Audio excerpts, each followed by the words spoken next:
Bike चलाते हुए जतिन ने आसमान की ओर देखा।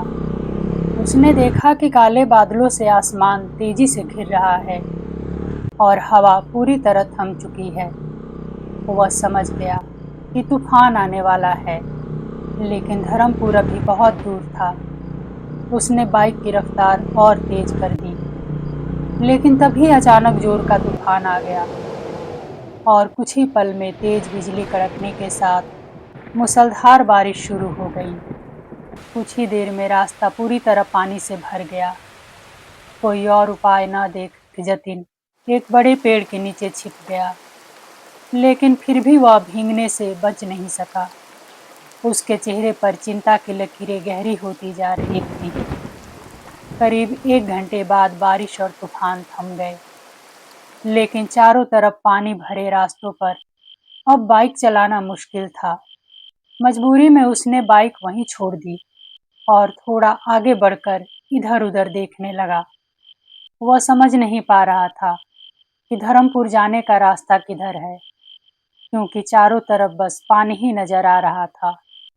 तभी पीछे से उसके कानों में एक आवाज आई, रास्ता भटक गए हो क्या?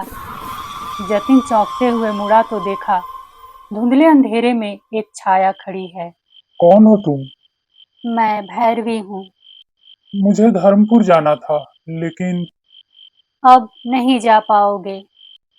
चारों तरफ पानी भरा है और सामने रास्ते पर पेड़ गिरा हुआ है। कुछ देर रुककर वह फिर बोली, यहीं पास में मेरा घर है, चलिए। बारिश फिर शुरू होने वाली है। ऐसा कहकर वह आगे बढ़ गई। जतिन ने कुछ पल सोचा और झिझकते मन से उसके पीछे चल पड़ा। जैसे जैसे वो आगे बढ़ता गया, उसने महसूस किया कि इस लड़की के आने के बाद से ही हवा में किसी सड़ी गली चीज की गंध फैली हुई है। क्या हुआ? रुक क्यों गए? उसने पीछे मुड़कर देखा। हाँ, आता हूँ। जतिन ने धीरे से कहा और तेजी से उसके पीछे चल पड़ा।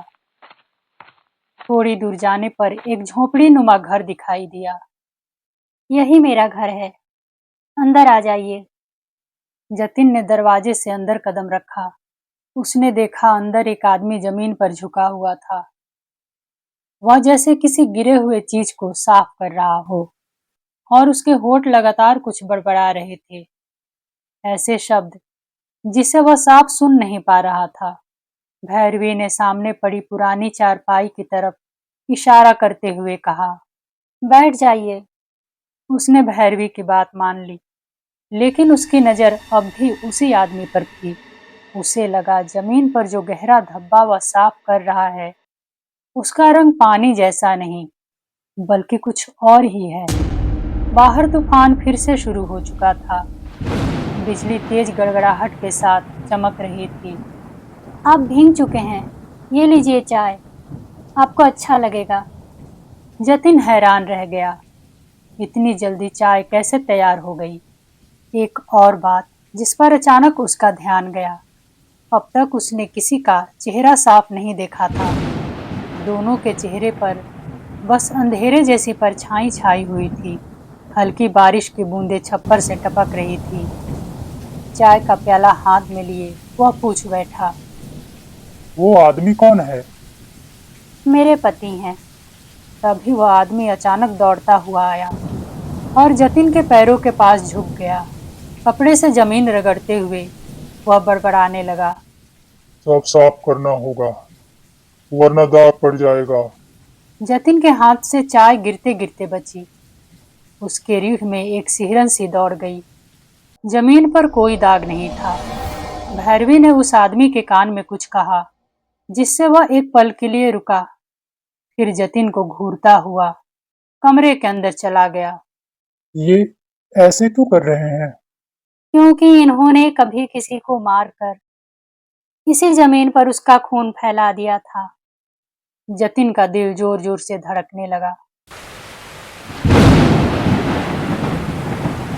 बिजली की गड़गड़ाहट मानो दीवार को हिला रही थी। तभी उसकी नजर बरामदे में जल रही लालटेन पर पड़ी और यह देखकर वह हैरान रह गया कि इतनी तेज आंधी के बावजूद उसकी लौ जरा भी नहीं हिल रही थी। पता नहीं क्यों जतिन को लगने लगा कि वह जो कुछ भी देख रहा है वह सच नहीं है, और जो सच है शायद बहुत डरावना है। बारिश थमते थमते रात काफी बीत चुकी थी। वह चारपाई पर लेटा सुबह होने का इंतजार करता रहा। अचानक उसने देखा भैरवी धीमे कदमों से चलती हुई आई और बरामदे में जाकर खड़ी हो गई। लालटेन की रोशनी उसके चेहरे पर पड़ी तो जतिन का खून जैसे जम सा गया। भैरवी का चेहरा कई जगह से कटा हुआ था, जहां से खून की पतली धाराएं बह रही थी। उसने लालटेन बुझाई और मुड़कर जतिन की ओर देखा, फिर अंधेरे में गायब हो गई।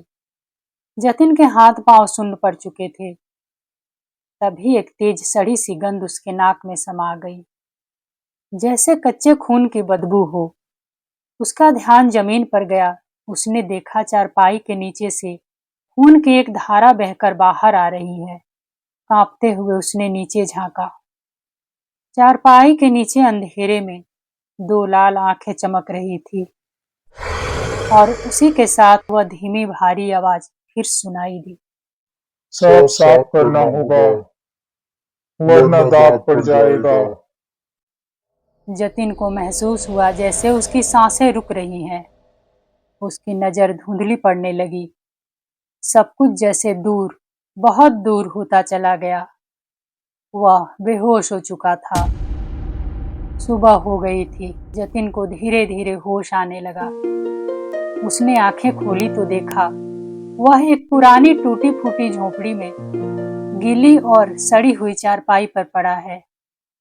चारों ओर झोपड़ी के टूटे हुए मलबे बिखरे पड़े थे। किसी तरह उठकर वह बाहर आया और इधर उधर नजर दौड़ाई।